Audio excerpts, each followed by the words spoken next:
Hello and welcome to the last module. This session will cover how to identify financial scams and how to avoid them. You will develop skills to help you avoid losing your money through scams. Scammers are often creative. Let's imagine that you had to design a fake scam for a movie or show. What would it be? What would you do to make it believable? Please pause the video and write it down in your notes.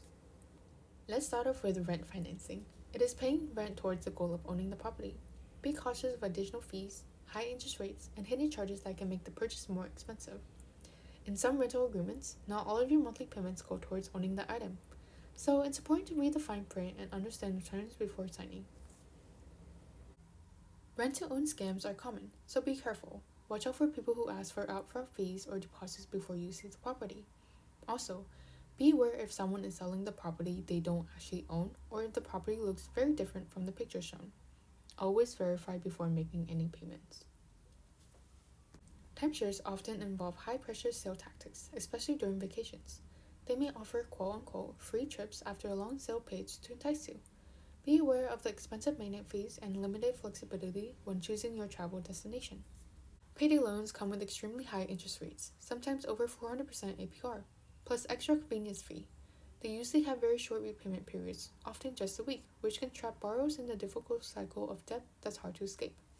Check loans often come with unnecessary fees that are usually used by people without access to a bank account. They are generally not a good way to borrow money due to the high cost and risk.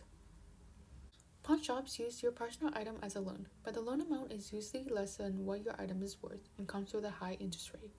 If you repay the loan on time, you can get your item back. Pawn shops also buy items for less money, then sell them for a higher price, which can be hard for people who need cash quickly. To avoid scams, it's important to keep an eye on your financial accounts and regularly check your credit. Always research rental companies and pawn shops before doing business with them. Be careful when making online payments and never share your personal information with people you don't trust. Lastly, take your time and don't rush your decisions.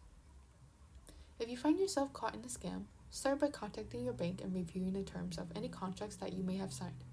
Gather as much evidence as you can and report the scam to the authorities. It's also a good idea to ask to see any property in person before paying. Reach out to your local consumer protection agency and file a complaint with the Federal Trade Commission. Thank you again for watching. This concludes the financial literacy class. We hope that you were able to obtain valuable information by watching these informational videos.